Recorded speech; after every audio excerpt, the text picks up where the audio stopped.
প্রিয় শিক্ষার্থীবৃন্দ, গত ক্লাসে আমরা বাংলা বানান নিয়ে আলোচনা করেছি। সেখানে একটা গুরুত্বপূর্ণ টপিক আমি বলেছিলাম নত্যবিধান এবং সত্যবিধান।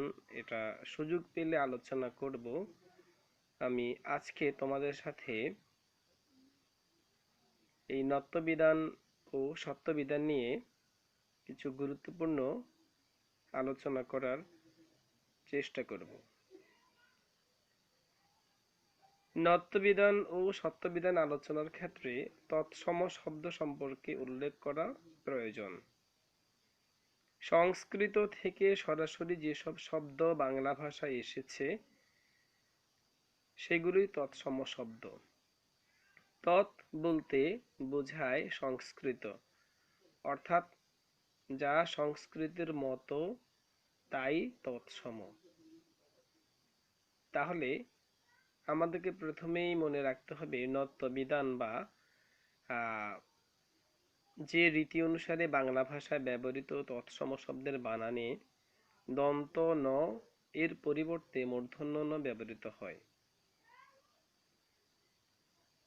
তাকে নত্যবিধান বলে। আমি আবারও বলছি, যে রীতি অনুসারে বাংলা ভাষায় ব্যবহৃত তৎসম শব্দগুলোর বানানোর ক্ষেত্রে দন্ত ন এর পরিবর্তে মূর্ধন্য ণ ব্যবহৃত হবে, এই নিয়মগুলোকে বা রীতিগুলোকে বলা হচ্ছে নত্যবিধান। এই নত্যবিধানের বেশ কয়েকটি গুরুত্বপূর্ণ বিধান রয়েছে। আমরা এখন এই বিধানগুলো আলোচনা করার চেষ্টা করব।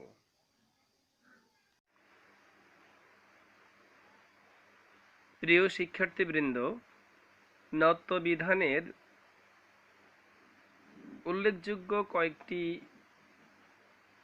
বিধান তথা নিয়ম এই পর্যায়ে তোমাদের সাথে আমি আলোচনা করছি। প্রথমেই আমরা আলোচনায় আনছি তৎসম শব্দে ঋ র মূর্ধন্য ষ ক্ষীয় এই চারটা বর্ণের পর এবং ঋকার, রফলা, রেফ এই তিনটি কার ও ফলা চিহ্নের পরে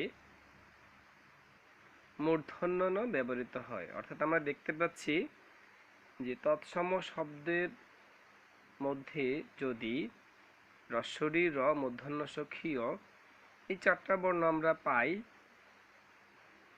এবং এদের সাথে ঋকার, রফলা, রেফ যদি পাই, এর প্রত্যেকটার পরেই আমরা মূর্ধন্য ণ ব্যবহার করব।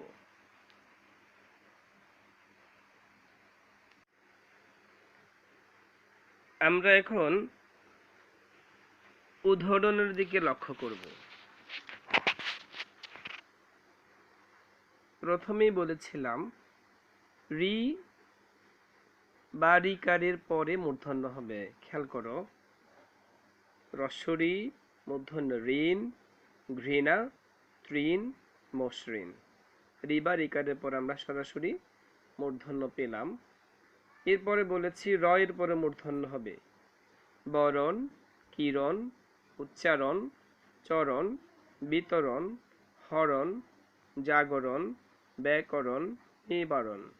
প্রত্যেকটা ক্ষেত্রেই র এর পরে সরাসরি মূর্ধন্য ণ বসেছে। এরপরে রফলা থাকলে এখানে আমরা মূর্ধন্য ণ পাবো, যেমন আমন্ত্রণ, মুদ্রণ, মিশ্রণ, চিত্রণ, শ্রেণী। এই ক্ষেত্রেও আমরা দেখতে পাচ্ছি রফলা এর পরের বর্ণেই মূর্ধন্য ণ হয়েছে। তারপর রেফ থাকলেও মূর্ধন্য ণ হচ্ছে, যেমন অর্ণব, কর্ণ, পূর্ণ, দীর্ঘ, বর্ণ, ঝর্ণা, স্বর্ণ, বর্ণনা, শীর্ণ। এরপর বলেছি মূর্ধন্য ষ এর পরেও মূর্ধন্য ণ হচ্ছে, যেমন অন্বেষণ, দূষণ, বর্ষণ, ভাষণ, রেশন, আকর্ষণ, ঘর্ষণ, বিশ্লেষণ, ভূষণ, শোষণ।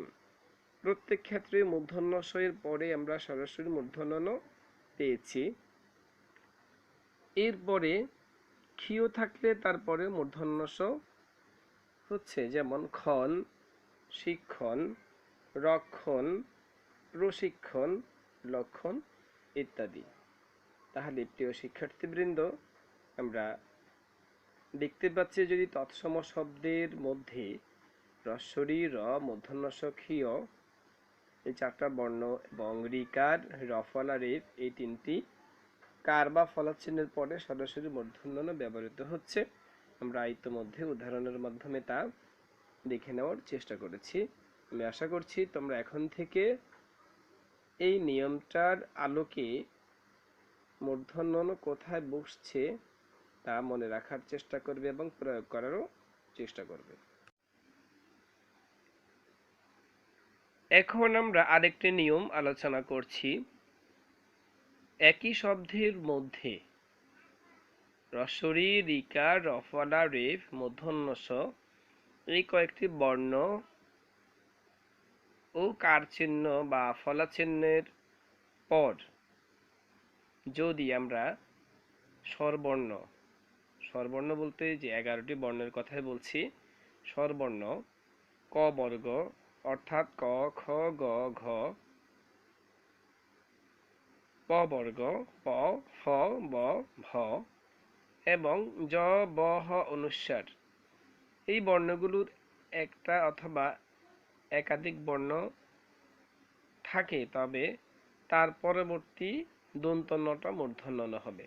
আমি আবারও বলছি, যদি কোনো একটা তৎসম শব্দের মধ্যে তুমি হ্রস্বরি, রিকার, রফলা, রেফ, মূর্ধন্য ষ এই বর্ণ বা বর্ণগুলোর কার চিহ্ন বা ফলা চিহ্ন তুমি পেয়ে থাকো, প্রথমেই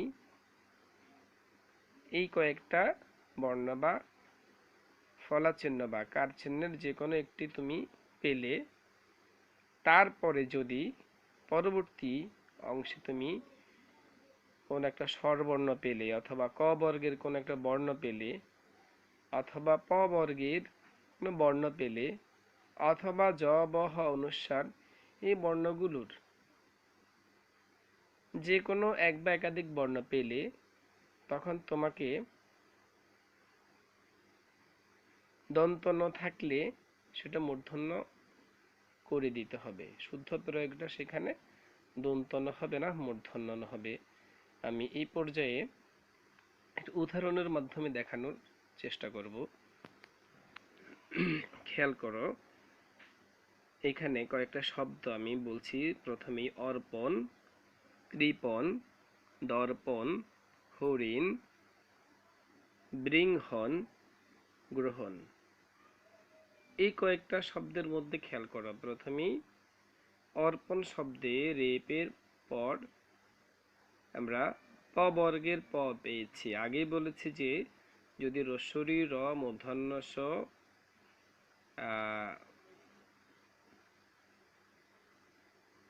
রেফ, রিকার, রফলা এগুলোর কোনো একটার পরে যদি আমরা কোনো স্বরবর্ণ পাই অথবা ক বর্গ অথবা প বর্গের কোন একটা বর্ণ পাই, তাহলে সেখানে মূর্ধন্য ণ হচ্ছে। এখানে রেফের পরেই আমরা প বর্গের প পেয়েছি, ফলে প এর পরবর্তী বর্ণ মূর্ধন্য হয়েছে। কৃপণ শব্দেও রিকারের পর প এসেছে এবং তার পরবর্তী বর্ণ মূর্ধন্য ণ হয়েছে। দর্পণ একই রকম।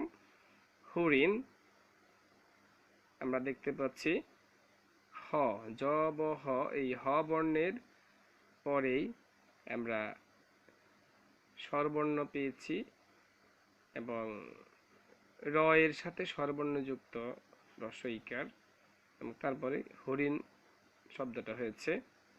এইভাবে গ্রহণ এবং বৃংহন অনুস্বার, অনুস্বারের পরে হ দুইটা পরপর হয়েছে এবং তার আগে রিকার হয়েছে এবং বৃংহন। তাহলে আমরা যদি কোনো শব্দের মধ্যে শুরুর অংশে রস্বরী, রিকার, রফলা, রেফ, মূর্ধন্য ষ এগুলোর কোনো একটা পেয়ে থাকে এবং তারপরেই যদি স্বরবর্ণ থাকে, ক বর্গ থাকে, প বর্গ থাকে, জ, বহ, অনুস্বার এগুলোর কোনো এক বা একাধিক বর্ণ থাকে, তখন সেখানে দন্ত ন না হয়ে কি হবে? মূর্ধন্য হবে।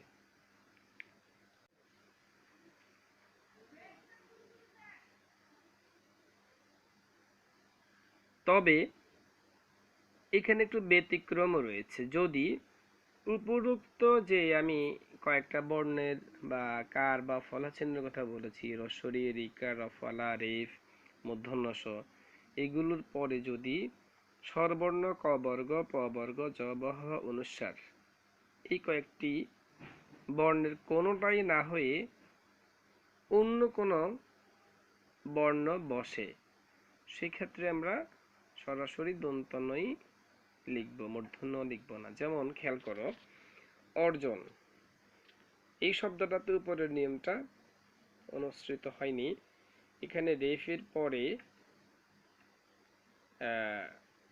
স্বরবর্ণ ক বর্গ, প বর্গ, জ, বহ, অনুস্বার এই কয়েকটার কোনোটাই হয়নি, বর্গীয় যে হয়েছে, এবং ফলে অর্জন শব্দটা এই দন্ত ন দিয়ে লেখা হয়েছে। যেমন দর্শন আগের নিয়ম অনুসৃত হয়নি, রেফ এরপরে ওই কয়েকটা বর্ণের কোনোটাই হয়নি, বরং তালব্যস্য হয়েছে দর্শন।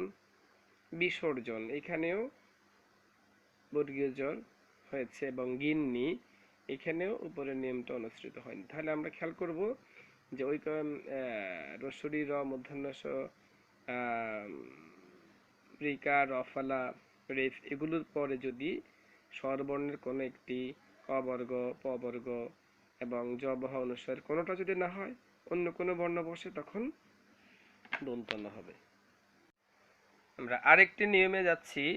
এখানে দেখতে পাচ্ছি যুক্ত বর্ণে ট বর্গের বর্ণগুলোর পূর্বে অর্থাৎ ট, ঠ, ড, ঢ এই কয়েকটার সাথে দন্ত ন এর পরিবর্তে কি বসবে? মূর্ধন্য ন। যেমন কণ্টক, এখানে ট এর সাথে মূর্ধন্য ন হয়েছে, এরপরে ঘণ্টা মূর্ধন্য ন হয়েছে, কণ্ঠ মূর্ধন্য ন হয়েছে, পণ্ডিত মূর্ধন্য ন হয়েছে। তবে যদি যুক্ত বর্ণে ত বর্গ থাকে, সেই অবস্থা কি হবে? এখানেও আমরা আরেকটি নিয়ম দেখতে পাচ্ছি, সেটা হচ্ছে যদি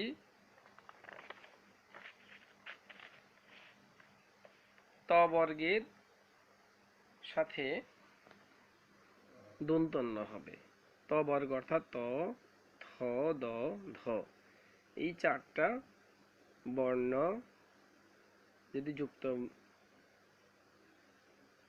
ব্যঞ্জনের ক্ষেত্রে হয়, সেখানে দন্ত ন হবে। যেমন অন্ত, দুরন্ত, শান্ত, গ্রন্থি, বন্দুক এখানে প্রত্যেক ক্ষেত্রেই আমরা দেখতে পাচ্ছি দন্ত ন হয়েছে।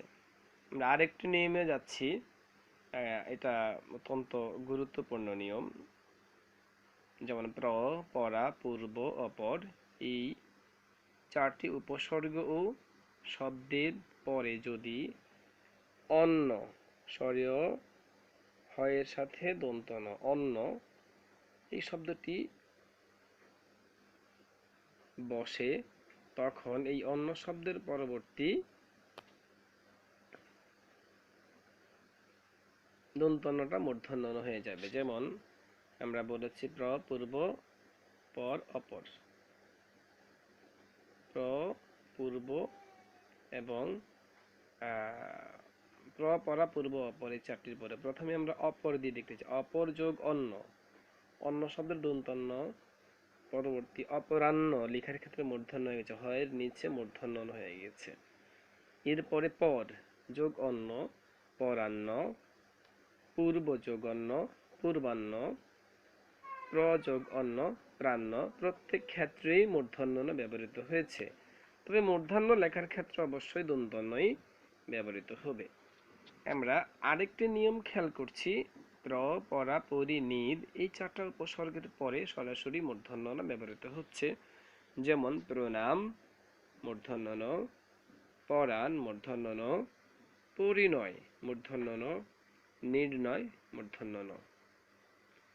আমরা আরেকটি নিয়ম দেখছি, বিদেশি শব্দের বানানে সবসময় দন্ত নয় ব্যবহৃত হচ্ছে, মূর্ধন্য নয়। যেমন কোরআন আরবি শব্দ দন্ত ন দিয়ে, ক্লোরিন ইংরেজি, স্টার্ন প্লাজা ইংরেজি, এগুলো দন্ত ন দিয়ে লেখা হয়েছে। এরপরে আছে যে আয়রন ফার্নিচার, এই শব্দটার ভুল প্রয়োগ আমরা দেখতে পাই, এটা হবে দন্ত ন দিয়ে, কারণ আগেই বলেছি বিদেশি শব্দের বানানে দন্ত ন হবে। আমরা আরেকটা নিয়ম দেখতে পাচ্ছি, ক্রিয়াপদের বানানেও দন্ত ন হবে। যেমন করানো, ধরেন, পারেন, করুন ইত্যাদি।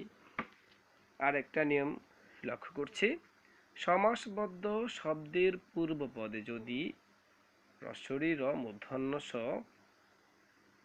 এই বর্ণগুলো থাকে, এগুলো থাকলেও পরপদের দন্তনটা অপরিবর্তিত থাকবে। অর্থাৎ সমাসবদ্ধ শব্দের মধ্যে দন্তনটা অপরিবর্তিত থাকবে। যেমন দুর্নাম, সর্বনাম, ত্রিনয়ন এগুলো সমাসবদ্ধ শব্দ, ফলে এখানে দন্তনটা অপরিবর্তিত রয়েছে।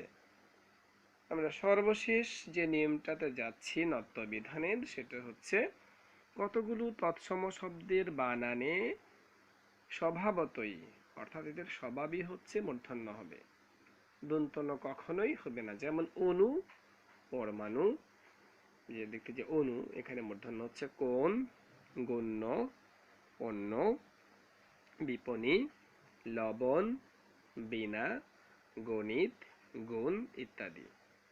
প্রিয় শিক্ষার্থীবৃন্দ, এতক্ষণ পর্যন্ত আমরা যে নত্যবিধানের যে নিয়মগুলো আলোচনা করেছি, আমি আশা রাখছি এর প্রত্যেকটাই তোমরা খুব মনোযোগ দিয়ে শুনেছ এবং এটা নোট করে মুখস্থ করেই পরীক্ষার প্রিপারেশন নেবে বলে আমি আশা করছি। প্রিয় শিক্ষার্থীবৃন্দ, এই পর্যায়ে আমি সত্যবিধানের অর্থাৎ বাংলা ভাষায় ব্যবহৃত সংস্কৃত শব্দগুলোর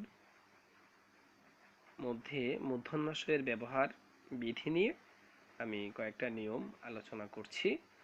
শুরুতেই আমরা যদি সংস্কৃত শব্দের মধ্যে রি বা রিকার পেয়ে থাকি, তোমাদের মনে রাখতে হবে এই রস্বরি বা রিকারের পরেই মূর্ধন্যস ব্যবহৃত হবে।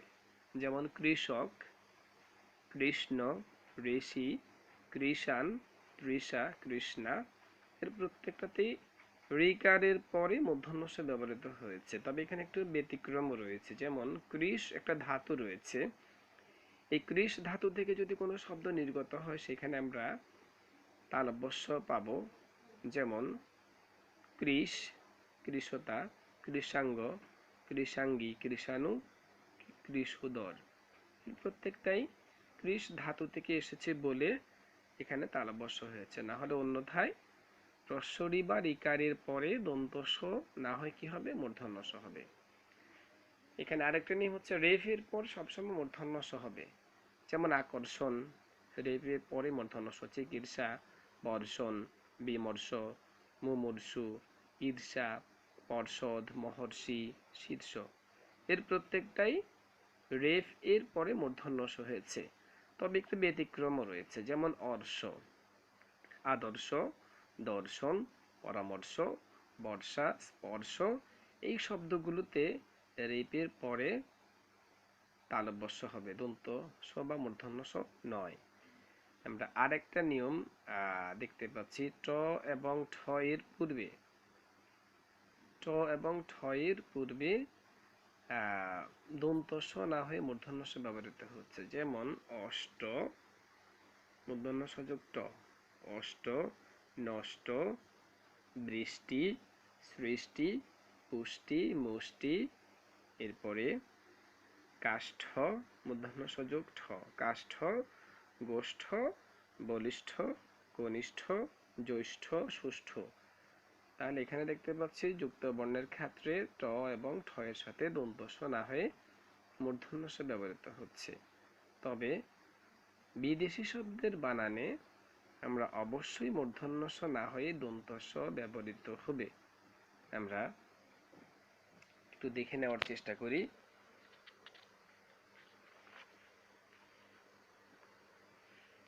যেমন বিদেশি শব্দের বানানে বিশেষ করে ইংরেজি শব্দে অনুস্বার এবং বিসর্গ উচ্চারণস্থলে মূর্ধন্য ষয় ট হয়, না হয়ে মূর্ধন্য ষয় ট না হয় দন্ত ষয় ট হয়। যেমন August, station, photostat, studio, stadium. সহজ কথা হচ্ছে বিদেশি শব্দের বানানে আমরা যুক্ত বর্ণের ক্ষেত্রে দন্ত ষয়ে ট লিখব, মূর্ধন্য ষয় ট লিখব না। যেমন স্টোর, স্টেডিয়াম, আগস্ট, স্টেশন, এই বানানগুলোতে আমরা এখন থেকে দন্ত ষয় ব্যবহার করব। আমরা আরো একটা নিয়ম এই মুহূর্তে আলোচনা করছি, সেটা হচ্ছে কতগুলো শব্দে ইকারান্ত এবং উকারান্ত উপসর্গের পর আমরা দন্ত স না হয় মূর্ধন্য স ব্যবহৃত হবে। যেমন অভিষেক, অভিসঙ্গ, অভিষিক্ত, নিষুপ্ত। এই চারটা শব্দের দিকে খেয়াল করো, এর প্রত্যেকটাই ইকারান্ত উপসর্গ, অর্থাৎ অভিযোগ শেখ দন্ত শয়ে ক ছিল, এই অভিসর্গটা ব্যবহৃত হওয়ার পর দন্ত শটা হয়ে গেছে মূর্ধন্য স। অভিসঙ্গ, অভিযোগ সঙ্গ, এই অভি শব্দটা হওয়ার ফলে দন্ত স হয়ে গেছে কি মূর্ধন্য স।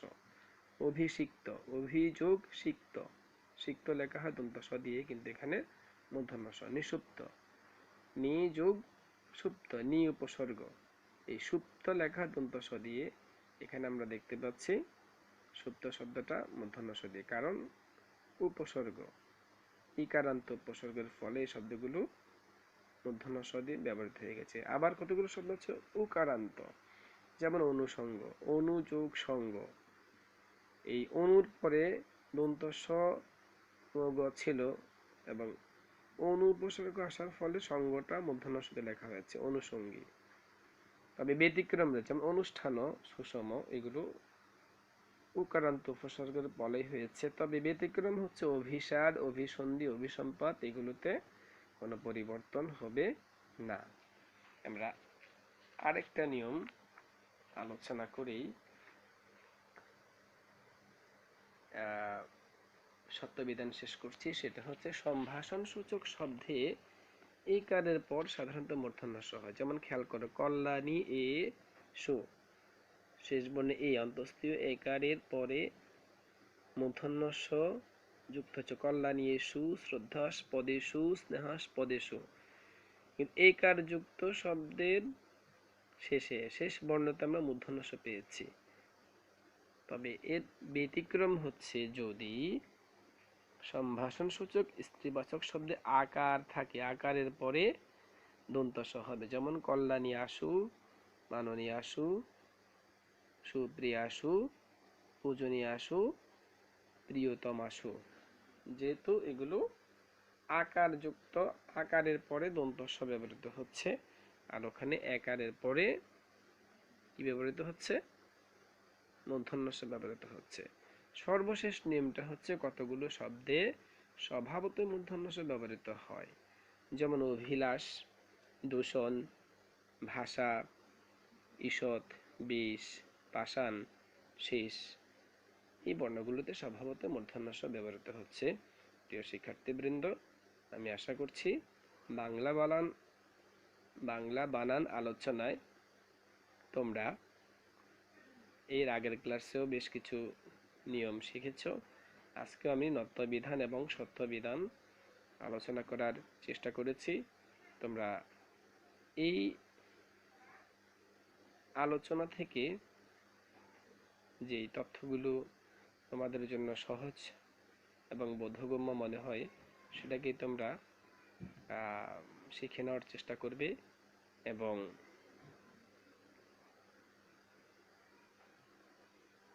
বাংলা বানানোর ক্ষেত্রে সঠিক প্রয়োগটাই তোমরা অনুসরণ করবে।